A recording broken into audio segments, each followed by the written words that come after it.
ചോദിക്കോ പറയണോ?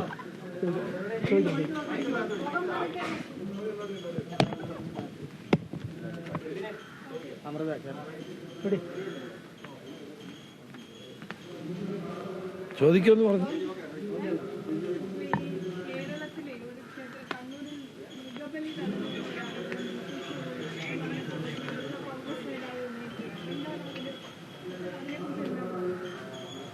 കർണാടക ഡെപ്യൂട്ടി മുഖ്യമന്ത്രി ശ്രീ DK ശിവകുമാർ പറഞ്ഞ കാര്യം ഗവൺമെന്റ് അന്വേഷിക്കേണ്ടതാണ്.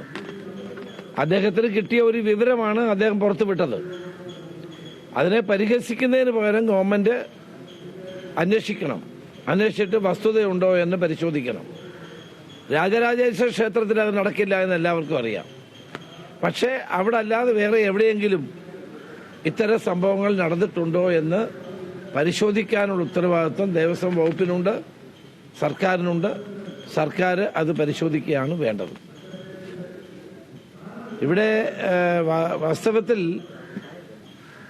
ഇന്ന് രാജ്യത്ത് നടക്കുന്നത് ഗാന്ധി നിന്ദയാണ്.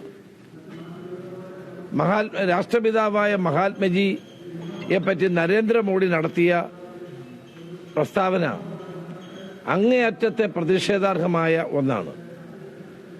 ഗാന്ധി സിനിമ വന്ന ശേഷമാണോ ഗാന്ധിജിയെ തലമുറകൾ മനസ്സിലാക്കിയത്? ലോകത്തിന്റെ ഏത് സ്ഥലത്ത് ചെന്നാലും അവിടെല്ലാം ഗാന്ധി റോഡുകളും ഗാന്ധിയുടെ പ്രതിമകളും എല്ലാ രാജ്യങ്ങളും നമുക്ക് കാണാം. ലോകത്ത് ഇതുപോലൊരു വ്യക്തിയുടെ പേരിലുള്ള സ്മാരകങ്ങൾ നമുക്ക് ഒരിടത്തും കാണാൻ സാധ്യമല്ല. ഗാന്ധിജിയെ പറ്റി എഴുതിയ പുസ്തകങ്ങൾ ആ ലക്ഷക്കണക്കിന് ആളുകൾ വായിച്ചിട്ടുള്ള പുസ്തകങ്ങളാണ്. കോടിക്കണക്കിന് ആളുകളുടെ കൈകളിലുള്ള പുസ്തകങ്ങളാണ്.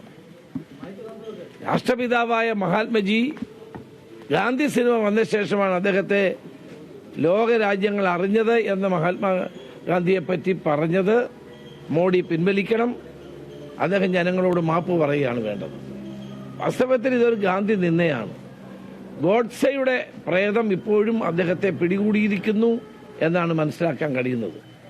ഗോഡ്സെയുടെ പാതയിലൂടെ സഞ്ചരിക്കുന്ന നരേന്ദ്രമോദി ഇതല്ല ഇതിനപ്പുറവും പറയും.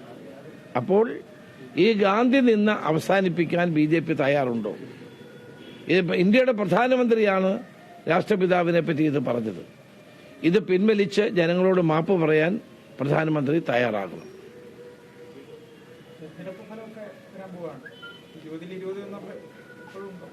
തീർച്ചയായിട്ടും ഞങ്ങൾക്ക് നല്ല ആത്മവിശ്വാസമുണ്ട്. കേരളത്തിലെ ജനങ്ങൾ ഇന്ത്യ മുന്നണിക്ക് അനുകൂലമായി വിധിയെഴുത്ത് നടത്തും.